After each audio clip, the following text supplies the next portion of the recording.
No fame.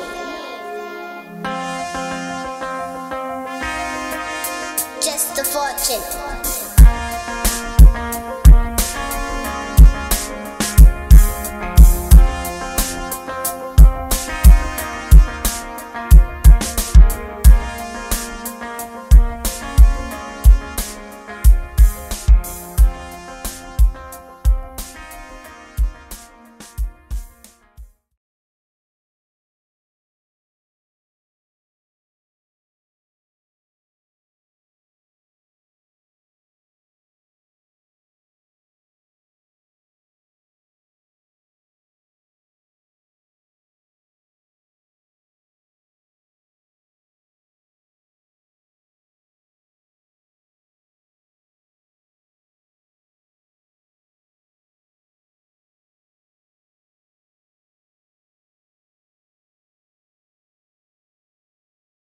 Olmec civilization. This civilization occurs in the Gulf Coast of Mexico. When we speak of Mexico, however, you must get it very clear in your mind that we're not speaking of the shrunken Mexico of today. We speak of Mexico when it was the very core and heartland of Native American civilizations, a Mexico that included parts of Colorado, parts of Texas, parts of California, going right up to La Plata in Canada. This civilization, known as Olmec, was to touch all other civilizations in America, the Maya, the Toltec, the Aztec, etc. It was even to stretch right out into South America. A great deal of research has been done. One has become aware of far more things that have emerged from excavations that help to confirm with almost an absoluteness what we have advanced in the past, that there were Africans in America before Columbus. I am not the first to suggest there were Africans in America before Columbus, nor is anyone in the modern period. Columbus is the first man to suggest it. In his diaries, and there is a marvelous book, a huge book, a trilogy in fact, published in 1904 by John Boyd Thatcher, 3 volumes. It covers more than 1,200 pages, which deals with all the diaries and voyages and journals of Columbus, in which he points out that on his second voyage, Native Americans of Haiti, which was then known as Española, came to him and told him that black people had come in large boats from the south and the southeast, trading with the Americans in gold-tipped metal spears. Columbus did not believe this, perhaps, but he did a very cautious thing, which is very important to us, in that he sent samples of these metal spears back to Spain. And they were assayed, they were examined by the Spanish metallurgists, and they ruled that these spears had the same ratio of gold, silver, and copper alloys as spears then being forged in African Guinea. Furthermore, the Portuguese told Columbus when he returned from his first voyage, the Portuguese told Columbus that they were aware of Africans leaving from the Cape Verde Islands and going far to the west with merchandise in large boats. There are 2 things to bear in mind here. First of all, the Portuguese were aware of African navigation because the Portuguese had been in Africa since around 1450. They in fact had clashed with the Gambian Navy. And furthermore, Columbus had married a Portuguese woman. He had been to Africa in 1484 at the Portuguese fort at San Jorge de Minas. His brother Bartholomew had married a Portuguese. They were both aware of the Portuguese court, and in fact, they had been trying to get the Portuguese to finance their journey across the Western Ocean before he went to the Spanish courts. Not only do we have, therefore, the documents of the Portuguese and that of Columbus himself, and oral tradition of the Native Americans, and the fact that the Spanish metallurgists had ruled on this and shown that it was African, but furthermore, they have found a cotton in the Cape Verde Islands, a cotton Gossypium hirsutum var punctatum, which they thought was African because it was just off Africa and it had been taken by the Portuguese as they settled in the Cape Verde and planted before Columbus in the Cape Verde Islands.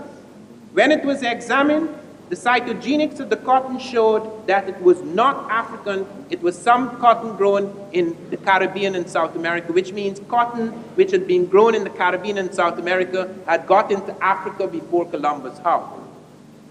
Not only that, botanical evidence, but the navigational evidence shows, the oceanographic survey of the ocean shows that just off the Cape Verde there is a current that takes you to South America. There are 3 major currents off Africa, about 100 miles off the African coast, that take you automatically to America. Once you are caught in those currents, whether you planned it or not, you have to get to America unless the fish get you first. Anything that remains afloat is pushed towards America. Off the Cape Verde Islands, the current takes you onto the northern tip of South America, into the Caribbean, into the Gulf of Mexico. If you're off the Senegambia, it takes you to South America, into the Caribbean, into the Gulf of Mexico. If you're off the southern coast of Africa, it takes you towards South America, and you could fall into the currents that take you into the Caribbean, into the Gulf of Mexico. The evidence shows that there were Africans in America not only before Columbus, but before Christ. And it has been carbon dated, and we can establish this beyond the shadow of a doubt. The reason why history has to be reconstructed in the Americas and in Africa in the way it is done now is because we cannot use the same historical methods that are used in Europe. Europe has had the enormous advantage of the conquest in that its libraries have remained fairly intact for many centuries. Our libraries have been shattered, and it's not a question of the lack of libraries. In the Americas alone, there were thousands of books. Only 3 major American books survive, and they're not even in America. They're in Germany, they're in Spain. 3 books survive. One of them is the Popol Vuh, the Bible of the Quiche Maya. You have the Titulo Koyoi, which Jairus Boy mentions. You have other codices. These things are the few things that survive. The destruction of libraries in Egypt, the sack of Alexandria, which destroys, as I pointed out this morning, perhaps 500,000 documents. The destruction of the Moorish documents in which blacks were involved, not just blacks. You have Arabs of different complexions and races perhaps, but you have an Arab-African thing in the Moorish domination of Europe. You have Cardinal Ximenes destroying about 84,000 manuscripts in Arabic at a time when many Africans and Arabs and even others wrote in Arabic as the language of science of the time. And Timbuktu was razed to the ground twice. So it's not just the absence of documents, but the destruction of documents. Fortunately, history does not leave its mark only on written documents. History leaves its mark on everything. If you do not find the books, there are scripts. If you do not find, there are skeletons, there are sculptures, there are plants. There are many things that have left their mark, and that is the reason why we reconstruct history by going to all of those strands, into all of those avenues. It is not an historical method, it is the only valid, genuine historical method to reconstruct the fragmented history of Africa and the Americas. In the case of Columbus, for example, why is it we who are so familiar with the voyages of Columbus are not aware of the fact that Columbus never touched the American continent? Why are we not aware of the fact that Columbus remarked on this matter, not just once? Several times he mentioned on his 3rd voyage that he went along the coast of Africa, that he stopped in the Cape Verde for several days looking for black animals because he found both the Africans and the Native Americans in the Caribbean were sacrificing black animals, and he wanted to please them with a black animal as a gift. That he wandered further, finding no such black animals. He wandered further into the Senegambia current and was swept. He said he had 6 ships, 3 were sent on the normal route, and he was swept on the Senegambia current, making it in far less time but under grievous conditions because the Europeans were totally unaccustomed to the great sun burning down upon them in tropical latitudes. And Columbus reports how the heat was so great in the equatorial regions as he took the African route that the caskets burst, the meat roasted and putrefied, and that he feared for the life of his men and himself if rain had not fallen. All these things are recorded in the document. They're just the sides. They're just the sides, things dismissed, pushed aside, until we put together the botanical evidence, Gossypium, Hirsutum var punctatum, the metallurgical evidence that the Spanish metallurgists had assayed the metal spheres and showed them to be African, the navigational evidence, because the currents move in that direction and the Portuguese had noted the Africans had the navigational capacity and were actually setting out from the Cape Verde. The documented evidence, both of Columbus himself and of the Portuguese, the oral tradition of the Native Americans, all of these things are there. Until we pull them together, they make no sense because they're constantly being thrust aside because they suggest Africans are where they should not be. I merely pointed out as an example of the method that is used to reconstruct history and that it is a valid and legitimate method and the only method that is available to us now because of the great destruction of documents. It was in 1858 that peasants in the village of Tres Zapotes in the Gulf of Mexico discovered an enormous stone head. This stone head weighed 10 tons, just a head, 10 tons. It was made of basalt stone, and it had vividly Africoid features, as Dr. Matthew Sterling was later to comment on it, nearly a century later, that it was vividly African, vividly Negroid was his term. It had broad nose, very full lips. It was clearly one of the classical African types. It had a helmet, which had never been seen on any sculpture found that so far in the Americas. Close by it was found a stele, which indicated a date of about 291, November the 4th, 291 BC, 291 years before Christ. They were not sure, however, if that date necessarily related to the head. And at that point in time, no archaeology, no serious archaeology had been done in America. However, in 1938, a scientific expedition set out from the Smithsonian Institute, University of California, and the National Geographic, and they found that head again. They not only found that head, but the following year they proceeded to another spot, La Venta, where someone noted they had seen a similar head, and they dug up 4 heads at La Venta. Between 1939 and 1940, 4 heads were dug up at La Venta, and again it was the same thing, enormous heads, 6 to 9 feet high, just a head, weighing between 10 to 40 tons in weight, having African-type features, and the same type of helmet, as Jarazboy has pointed out. You could find it at Tanis in the Egyptian Delta, with a flap falling along the side of the head. A kind of crest with a flap and incised markings, etc. And the extraordinary thing is that I discovered last year through a friend of mine, he's Wayne Chandler, he's an photojournalist. He discovered in the files of the Smithsonian a photograph that has been suppressed for nearly 50 years, which is shown here for the first time in public in my slides, which shows that the first head that was discovered not only had African features, but Ethiopian braids. It's carved out in the stone. It has never been published, it has never been shown. This is one of the face more beautiful. You can see the lips, the nose, the eyes.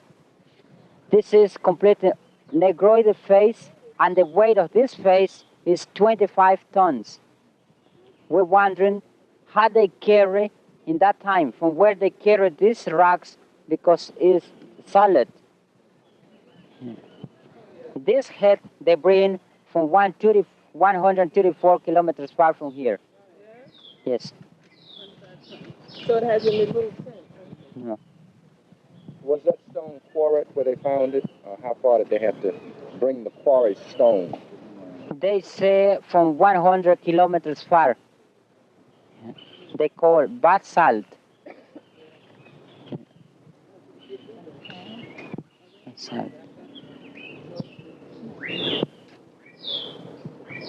Is it one solid piece? It is one solid piece. From 25 tons. What is the relationship between this head and the African presence in the New World? Well, they showing it to you the exactly origin, Negroid, the basic origin for these peoples.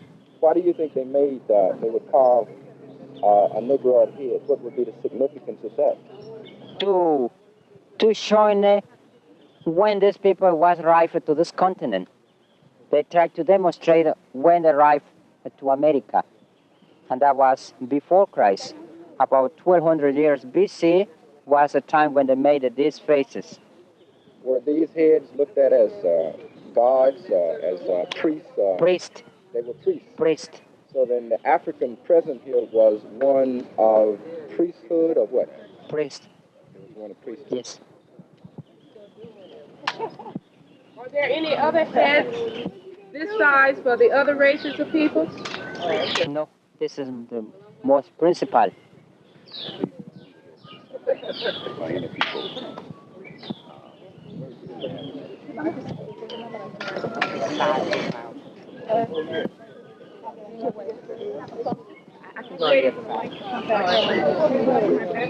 Dr. Van Sertima, can you make a comment on this? I was asking him the significance of this in terms of the importance in the society of these heads, and he was saying that these were represented priest class. Yes, this is the priest king class, because it would appear that these people were among the ruling elite of the Olmec. And these heads were revered. In fact, on one of them you have a flat top and you have an altar where people worshipped. And there is another one in which you have a sort of eustachian tube that runs from the ear through the mouth so that the priest could stand at the back of the head and talk to the people. It was a kind of oracular thing, you know, the sort of oracle. This is one of the great heads. And one of the things that you should note too, which many people do not note, is the way that thing falls along the ear. And also note the markings, the way it is cut, the way it is eroded on top, because the top of the helmet is also very important to note the things right on the brow, the way these are formed. Because this is the way in which, even on top, I don't know how we can get on top there, but there's something quite interesting on the very top of the head. There are certain striations on the top of the head that are also significant. In Mexico, there's a vast amount of confusion, even among the guides who are supposed to have mastered the material in their own area. There's a vast amount of confusion about dates, about the occupation of sites, about the nature of influences, about what the various things we have seen mean. Some of these things cannot yet be explained. Some of these things people can only guess at. But what we are certain of, what we are absolutely certain of, is that the Olmec civilization is the mother of all American civilizations. There obviously were other influences, and among those influences was the African, specifically the Egypto-Nubian of the Mediterranean. When we look in von Wuthenau's studio, we see quite a number of heads, most of them pre-classic. By pre-classic is meant periods between, say, about 1000 BC going right down to about 600 BC. This is a significant phase in Olmec civilization. There are several phases of the Olmec. I must deal with phases now, and those of you who are taking notes, please note, because you can get very confused when you see the Olmec appearing in other places in later centuries and becoming mixed up with other peoples. This is some of the things that lead to confusion. We must understand that in the capitals of the Olmec world, in the Olmec morning or the morning of that Olmec world, you have people coming into the site, occupying these sites as early as 1200 BC at La Venta, the holy capital, as early as 1500 BC at San Lorenzo. Those dates have nothing to do with the actual sculptures, the actual monuments, etc. People walk into a site and start to occupy it because they find there is land there, they can plow the fields, they can grow crops, they can eat, etc. They don't just walk in today and tomorrow they start building colossal sculptures and massive ceremonial platforms and pyramids, etc. So when people come into a site, has nothing to do with when the flowering, the high point, the climax of the civilization occurs. The Olmecs came into their sites pretty early as 1500 BC at San Lorenzo, as early as 1200 BC at La Venta. You must look carefully at this map and see the diamond points. Those are the capitals. And those diamond points show you where the Olmecs first made their major settlements. Now it is as early as 1858 that Mexicans became aware of these sites. Remember that just like in Egypt, a great civilization flourished and then died, and then people forgot all about it. The pyramids lay under the sand, the Sphinx lay under the sand. Some things stood there like enigmatic witnesses of a glorious past. But many people continued to live for centuries without recovering the majesty of that civilization, without being able to go back to their roots. This is what happened in many of the great cities of the Americas. That for a long time, for centuries, a shadow fell upon this world. Something very unusual seemed to happen somewhere around 8900. Some people put it slightly later, but something very unusual happened in America. It may have been some kind of cataclysm, it may have been an epidemic, it may have been the upheaval, some revolution in which the elite was overthrown and many of the marvelous statues and many of the marvelous platforms were abandoned. We do not know exactly what happened. It was suggested by Victor Damas at Palenque that there was an epidemic of cholera and that could account for the disappearance of people. And that may be a plausible explanation for the disappearance of some of the people from the Mayan sites. But when we come to the Olmec morning, which I want to dwell upon because it affects everything, when Michael Coe and others speak of the Olmec as the mother of American civilization, they are really stating the whole thing in a sentence. It really is. Because in the Olmec morning, on that great platform at La Venta, we find quite a number of things that is to affect the civilization centuries afterwards. But let me come back to 1858. 1858 was the discovery at Tres Zapotes of a stone head. Now this is the stone head. This is the first head to be discovered. Now look closely at this head. When the Mexicans saw this head, when their scholars saw this head, scholars like Orozco Ibarra, Jose Melgar, etc., they were absolutely convinced that there were Africans in America at some ancient time. Why were they convinced? They were convinced by two things. By the African physiognomy, the dome of the forehead, the cut of the nose, the jaw, the mouth, etc., but also by something which has never been mentioned in the archaeology for some odd reason. And that is, at the back of the stone head, there was hair, detailed Ethiopian type hair. No Native American has hair like that. And if that was presented in the archaeology, all this nonsense about babies and jaguars, I have never seen a jaguar with hair like that. And I've never seen a baby with a face like that. People had to find explanations for things they found embarrassing. On top of the heads, the stone heads, they found terracottas, that is clay sculptures of Africa.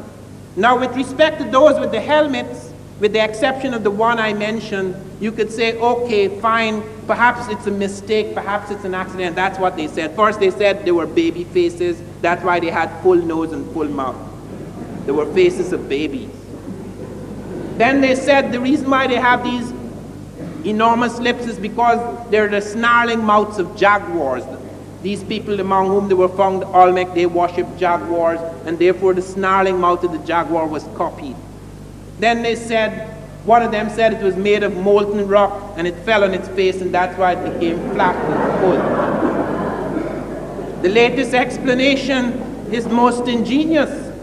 The Science Digest did an article on me in September 1981, in which they presented my case very fairly and objectively, showing the nature of the objections of the establishment, including one eminent historian of Mexico, Michael Coe. And they went to Michael Coe, Boyce Rensberger, the leading science writer for the Times, who did the story on me. He went to Michael Coe and he said, do you believe what Van Sertima is saying, that these are African? And Michael Coe said, they don't look at all African, and even if they do, he says his words, you know, even if they do, the reason why they have full noses, the reason why they have broad noses and full lips is because the tools were blunt and they couldn't make them any sharper. That's the leading authority on the Americas, prehistoric Americas. Let me present the case for the dating. On the wooden ceremonial platform where 4 of these stone heads were found at Levanta, which turned out to be the holy capital of the Olmec world, O-L-M-E-C, Olmec, the first major civilization in America.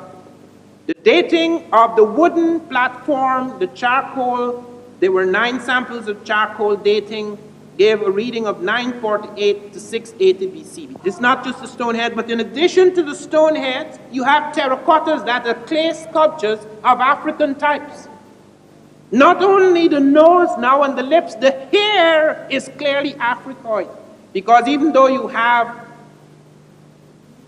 you could say that some Asiatic types who came across the Bering Straits may have Africoid type features, the hair now is very distinctive, the kink and coil of the Africoid hair, very distinctive on the head of the terracottas. And what is more, and note this, the artist went to the trouble of selecting oxide dyes for the clay so that it could be dark brown or dark red or dark black, so that it could be distinguished from the other terracottas. So that on the dark terracottas, you're finding this African peculiarity of feature. And in addition to that, in addition to the stone heads, of which there are 14 spread over Tres de Portes, La Venta, and San Lorenzo in Veracruz, in addition to the terracottas spread all over that Olmec central area, you have skeletal evidence. Professor Wierzyński, a Polish skull expert, was able to show after his study at Tlatilco, at Cerro de las Misas, and at Monte Alban, in the dry areas of the Olmec civilization, where the Olmec from the swamps had moved into these areas, he showed Africoid types. He said it's probably West African.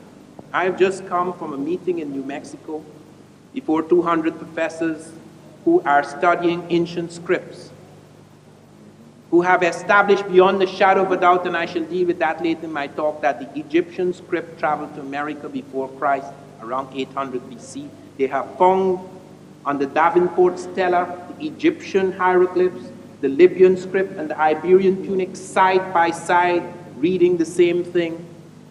And it could not be forged because it was found before the Libyan or the Iberian Punic was deciphered.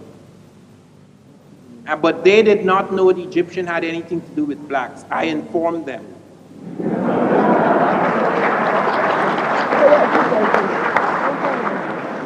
Or the Reader's Digest had a big article after my book turned out. Europeans in America, 800 BC, the same period that I had pointed to. Europeans in America before Christ. Who are these Europeans? The Egyptians.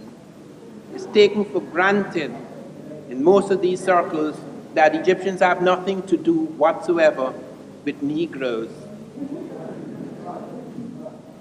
In the Olmec world, as I say, you have this corroboration of evidence, the skeletal evidence in the dry areas, because in the swampy areas no skeletal evidence survived. Rasboy has pointed to a very important thing, that is the possibility even of mummification in the Olmec world, but because the skeletons were not preserved, we find it in a statue where you have the rib cage outlined, the hands close together, the fingers open, the shroud, etc., just like in the Egyptian world.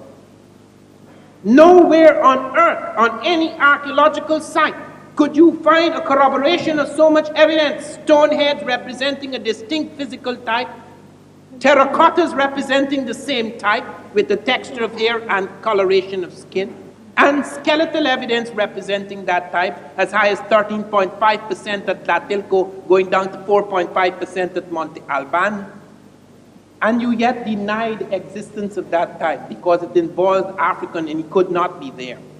The general assumption, the conventional assumption, is that only Europeans and Asiatics can move. Africans do not migrate. Hence, if you find them outside of their milieu or you find them doing something unusual, either someone moved them, as Jeffries pointed out to me, someone brought them there. Even Wiener, Leo Wiener, the pioneer in this subject, who in the 1920s at Harvard recognized through a study of philology that there were Africans in America before Columbus. What Wiener was trying to show is that the Africans were merely bringing over Arab Islamic ideas and concepts and culture. The Africans had no culture, therefore, until the Arabs came. So even he, although he was showing there were Africans in America before Columbus, he was really saying that they had been porters or paddlers and they had brought over another man's cultural electricity. We have to be very careful to note that even with new discoveries, the script for the African is still not rewritten. Okay, so some Africans came to America before Columbus, so what? What did they do? Thank God they've changed the tune, because now I'm going to show what they did. Because we have evidence of what they did do, because it leaves marks. The first pyramid to appear in America appears right at La Venta, on the very same ceremonial platform where the stone heads first appear. In the first of the sequence, although they find later Tres Zapotes and San Lorenzo, the first of the sequence of the stone heads is at La Venta, and both the conical pyramid as well as the step pyramid appear. They said, well, but the functions are not the same.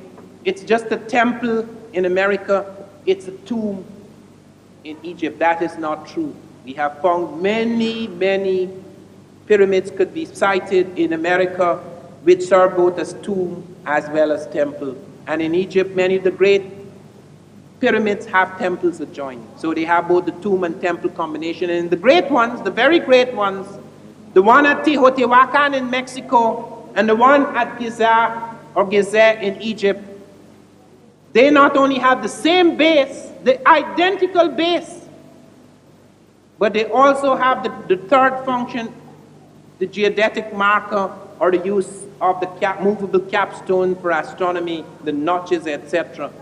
They said at first that the Teotihuacan pyramid was 1 meter off from the Egyptian pyramid. Now they're allowing that meter because of mistakes in the reconstruction and excavation. Which means it's roughly the same base as the Egyptian pyramid. There was a reason why there may have been Egyptians and Nubians in the Atlantic. They have no business being in the Atlantic. Egypt is too far away from the Atlantic. But there were reasons at that time, 3 reasons. First of all, there was a war with Asia. The Asiatics, the Assyrian forces in Asia, the mighty power of Western Asia, were moving down the Mediterranean with their iron-powered armies. They had captured the Jews. The blacks saved the Jews in 701 BC, when Taharqa, the great Ethiopian general, before he became king, head of the Egyptian forces, marched into Jerusalem to save the Jews. They were when King Hezekiah of the Jews was trembling before the Asiatics. The Africans entered the battlefield and the Asiatics were defeated. There was a war going on. They had closed the eastern seaports. They found trade by Egyptians right up to Hawaii. They found Egyptian trade goods and scripts as far as Hawaii, as Dr. Fell has shown. They had closed those trade routes. The Egyptians and the Phoenicians, who were accounted for 50% of Egyptian import-export trade, were forced west of the Mediterranean. Script. Barry Fell has shown among the Micmac a whole series of words in astronomy. As much as 90% in one area, 90% of the astronomy words are identical with Egyptian, the sounds. You go to the script and you look at the Iberian Punic, the Libyan and Egyptian together, and the Davenport Stela, the hymn to the Aton written in the American. How come? When I was at the conference in Arizona, I met a gentleman, I forget his name now, some famous doctor whose name passes me because I got so furious with him, I have forgotten him. He's written a book on the Micmac, challenges me. I said, all right, sir, if you think that this is a fake, I have both before me. I have the Micmac and I have the Egyptian. You are so acquainted with the Micmac, show me which is which. I don't want to be drawn in that, he said. But the audience, they really embarrassed him. They said, show him which is the fake. Didn't dare do it. Didn't dare do it. There's so many, and it is true that in scripts you can have occasional parallels because there's a limit to human science, but these things were for arbitrary things, very complex markings for arbitrary things. And there was no question of correspondence so remarkable, so plentiful that there was no question, no statistical possibility of accident or fluke or coincidence. You go to Elvia John in the Olmec world, and there is paper made from wood pulp. Nowhere in America were they making paper from wood pulp. Nowhere in the world, except in Egypt at that time, where both the papyrus and the wood pulp was making paper. It was done in China later. It appears in the Olmec world. Isolated incident that appears in the Olmec world. You go and look at their other aspects of their technology. Professor Heiser, who had attacked this thesis all his life, in the last 3 years of his life, he was converted. Do you know what he did? He stopped publishing. He started writing things in favor of the Egyptian thesis, but he didn't publish it. It is now in the Smithsonian as posthumous files. There is where we have found that Heiser showed that the heavy transport techniques the Native Americans were using in the swamps were identical with Egyptian heavy transport techniques. All of us marvel at the Egyptians, how they move those incredible stones, taking 50-ton capstones and putting it at the top of their skyscrapers without being a fraction of an inch off. And these guys are suddenly, people, they were marvelous at sculpture, yes, but they're suddenly making these colossal things which they never made before. Making it out of this incredible basalt stone, one block of stone. Some of them close to 40 tons in weight, bringing them down from the quarries to their platforms and building them up with the same skill and ingenuity, technological ingenuity the Egyptians when they hadn't been doing it before. How come? How come when we go to the Middle Americans and study the way they have, not the exact proportions because individual pyramids change, but they have so many things in their mathematics that are close. As the man who's recently, Peter Tompkins, who's done studies of the Mexican pyramids and the Egyptian pyramids, so the correspondences, the structural correspondences, even in spite of superficial difference. And when we come to ritual, that is the most astonishing thing, and I must give great credit to Jairaz Boy for what he's done in ritual. Jairaz Boy showed several gods of the Egyptian that are identical with the American. There is the god Sokar.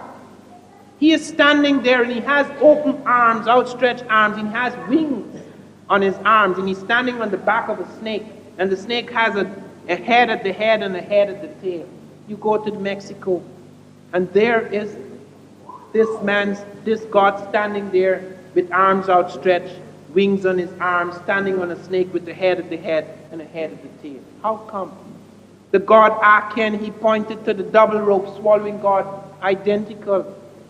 the faceless Arkan with the double, swallowing the double rope, there in Mexico in the Olmec world. He shows feathered sunshades, made of 3 concentric circles, 3 colors. These are very detailed things. These are very complex correspondences. They're not flukes. And there you find the same thing duplicated. The double crown. Who wears the double crown in all the world except the Egyptians who united the north and south, for whom there was a political necessity to have a double crown, the red and the white crown. And there among the Olmec, we found 2 examples of it now. Chief dignitaries wearing a double crown. The flail, the crook, you find it on the Olmec dignitaries as among the Egyptians. The use of purple, we have found the codex. A codex is recent, Natal Codex, showing pictures of black-skinned as well as red-skinned kings in ancient America. And you look at the nobility, you look at the women, you look at the kings and the priest kings, and you find purple as a symbol, as a signal of their index of their rank, just like among the Egyptians. And there's recently been done a study in purple, the Phoenician thing about purple. Their search for purple, because purple was sacred among the Egyptians, it is emblematic of the power of the gods. And the Phoenicians, in their travels, exhausted most of the purple supplies in the Mediterranean. There is another suggestion of why they should have come to the Americas for this purpose. You look at other ritual scenes. The human-headed bird, ba, is found in Mexico. A bird with a human head. This is in Egypt and on the Egyptian tombs, and they have a little hole in the tomb with the bird to fly out. You see it duplicated in America. Nowhere else. All these correspondences. How come? How can you explain that these things were not happening before? They have no antecedent. They are complex. They are not just single traits. They are a complex of interlocking parallels. Why should we believe that it took Columbus, who stumbled into the Caribbean, which he called Asia? Do you know Columbus called America India? It wasn't called America, it was called India. That is why we're still calling the Americans Indians. We still call the Native Americans Indians. Columbus had a right theory, which in fact was not new. The Arabs and Africans knew the world was wrong. You look at the globes that Africans used and Arabs used to teach geography. They were all wrong. So only Europeans believed the world was flat, until some of their geniuses were persecuted, proving that it was wrong. That's a fact. You look at the maps, those early maps. You look at the early globes that were used in geography. But the thing, and you find it in Arabic documents in the Moorish period, there was assumption all through that Moorish period that the world was wrong. Columbus wasn't new about that. He was right theoretically. If the world is wrong, you could go far to the west and end up in the east. What he didn't know is that you would need an airplane to do it, not the Santa Maria. So the Santa Maria collided with another continent, and he assumed, do you know that even though Columbus doubted that it was Asia, you know what he did? He sent his notary, Fernando Perez de Luna, among the ships and got every man to sign a document that he was off the continent of Asia. He couldn't take any chances. They spent a lot of money sending him out. He had to find India. He had to find the treasures of Marco Polo, come what may. And he got them to sign a document, and he threatened them. If any man were to say they didn't go to the continent of Asia, or they were not off the continent of Asia, if they were officers, they would be fined 500 maravedis, several months' salary. And if they were common sailors, they would be given 100 lashes and have their tongues cut out. That's in the documents. That's the great discoverer, St. Christopher. When he came back, he was coming back to Spain. A storm blew his ships into Lisbon, Portugal. The Portuguese were rivals of the Spanish. He sat down. My book begins, and that is no fiction. I have researched every word of it. He sat down to dinner with the Portuguese king, King John II. They sat to dinner on March the 9th, Saturday evening, 1493. Rain fell the next day. I know all the details that were put down.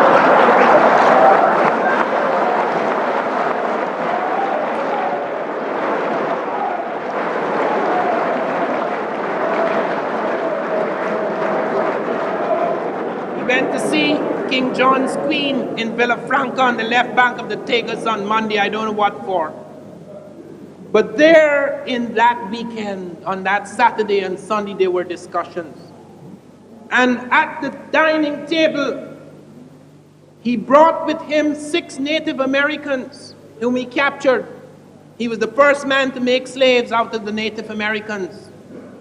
And he brought 6 Native Americans with him who fascinated the Portuguese court with the red tint of their skins and their hair. These are not the Africoid types who visited. I'm talking about the Native Americans who came across the Bering Straits during the glacial migrations. And he brought these men.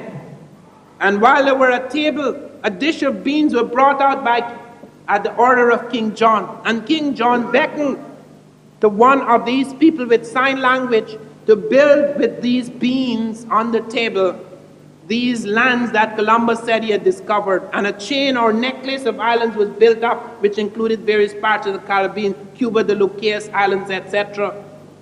And when King John saw the massiveness of the discovery, the so-called discovery, because Spain is small compared to the Caribbean. The Caribbean stretches over 1,000 miles of the Atlantic. Some of you don't think so because you came from it and you think it's pretty small. I'm not talking about small in the sense in which you think of it. I'm talking about its physical size. They were upset because the Portuguese, both King John I and II, had refused to give Columbus permission or support. And now the Spanish were going to rule 2 worlds.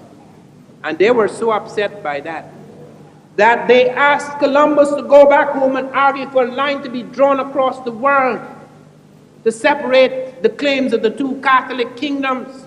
This was known as the Tordesillas Line. It was signed on June the 4th, 1494, before the discovery of South America by Europeans, before Cabral had got there in 1500.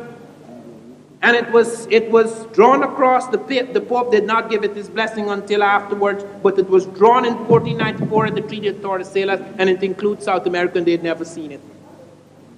It includes Brazil, 200 miles of territory from that ocean going right back. And why did the Portuguese do that? They hadn't been there. They were concentrating on the route along Africa up into India because of the strength of knowledge they got from Africans who were aware of a southern landmass,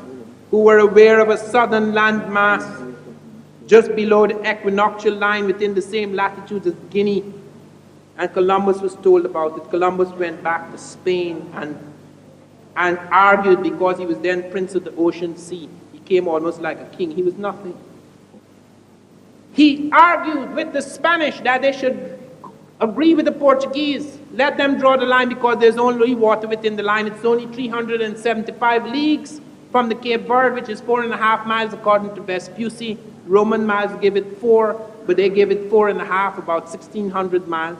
And Columbus said, nothing to worry about. You're not giving anything to the Portuguese. I have traveled twice as many leagues, and I have found no such land, which is true, because Europe is twice as far from America as is Africa. But when Columbus was on his second voyage, a man called Jaime Ferrer appeared in the Spanish court and told Ferdinand and Isabella that Columbus was lying, that he had knowledge from Arabs and Ethiopians. The word Ethiopian was generally used for African, that there was a landmass to the south within the line, that the demarcation line they were drawing up between the Portuguese claims and the claims of the Spanish. And he said a damaging thing. He said, Columbus knows more about this sleeping than I do waking. So when Columbus was sent a letter from the King of Spain, he said, please come home immediately. And I want to know all that you know about this demarcation line. Columbus wrote back to say, I have arthritis and I am too ill to move. And then he said something which was a deliberate lie because he knew it was not true. He said, Cuba is the continent. I have found the continent. I'm no longer among the islands. Cuba is the continent because my ships cannot circumnavigate it. He knew that was not true because whether his little ships could circumnavigate it or not, The natives had lived there for centuries and had told him so, and he had made this clear to the Chancellor of Aragon months before this missive. So when he came back, they didn't want to hear anything more about colonizing the Caribbean. They wanted to send him to find the southern landmass, so they gave him 6 ships. And he sent 3 ships along on the earlier route, and he sent 3 ships along Africa. And here are the 3 ships coming down into the Cape Verde, searching for black animals, going into the Semi-Gambia current, then into the tropical latitudes. And they landed 1 day's journey from South America. They landed in a place where they saw 3 hills. And he said those 3 hills reminded him of the Trinity, so he called it Trinidad. Very religious man. The next day, the ships landed in South America. Columbus did not come off the ship. The great navigator, so eager to explore, would not come off the ship because he's terrified to give the Portuguese away. Because I found the letter he wrote to his son Diego Columbus in 1505, in which Amerigo Vespucci is about to appear before the Spanish court. And he says, tell him to do this and to say this and to say that and to do this and to do that, because the man would do anything for me. It was his brother, Genoese brother, tricking both the Spanish and the Portuguese.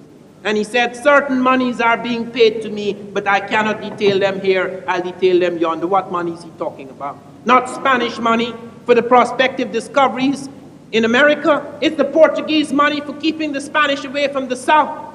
That's why Columbus pretended he had an arthritic fit, because he did not want to go into the south. That is why he was arrested. How many of us are aware of that? On his 4th voyage, he was arrested by Bobadilla, he and his brother Bartholomew, and sent back like a black in the hold of the ship to be tried in Spain. So all this Columbus period is built upon a fraud.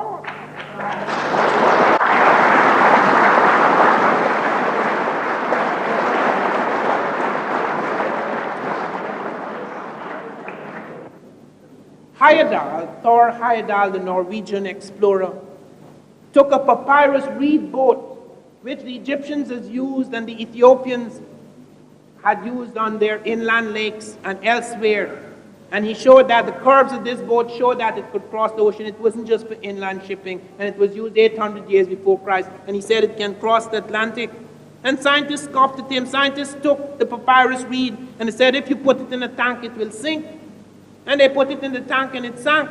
And Heyerdahl said, if I took a piece of the Queen Mary, which is made of iron, and put it in a tank, it would also sink.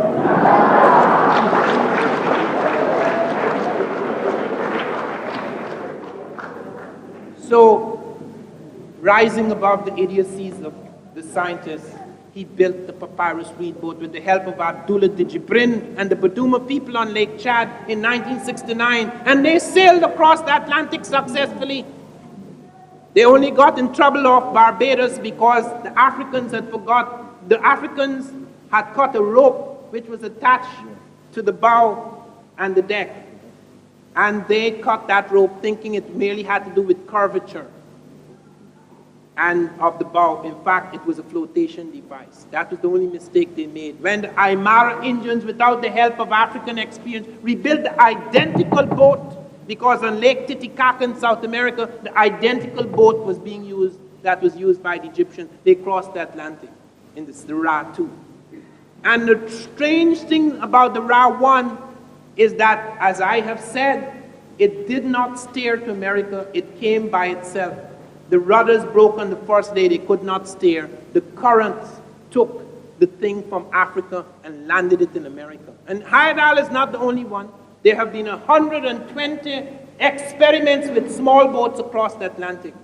And it has been shown that the small boat can arrive earlier than Columbus or Vespucci.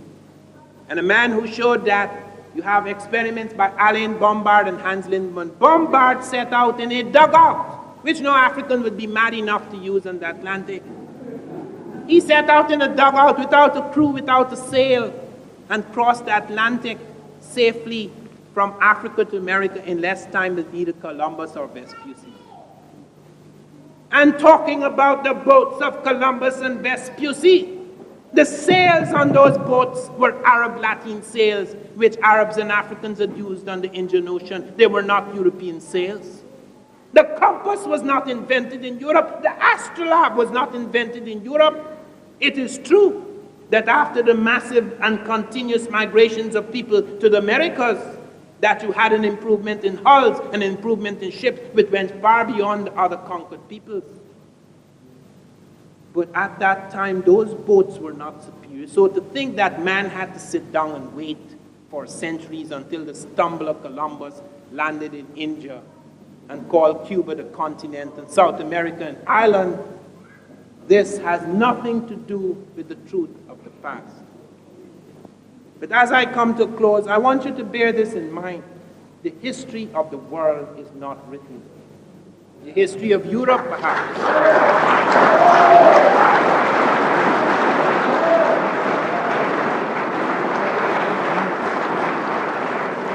There remains a great deal to be done. There's a whole world out there. Every time I go back into Mexico, extraordinary things are found. They found the pyramid of Comalcalco with bricks, with various writings, boats, scripts thereon, which has recently been found. A whole new set of things are emerging. This is not a finished chapter. This is no closed chapter. This last chapter has been written with a certain eye, an eye which has been blind to the genius of the African. Therefore, it is only by opening another eye, by having a different kind of illumination, a different kind of vision, that the history of the Americas and the history of Africa can be truly written. Thank you.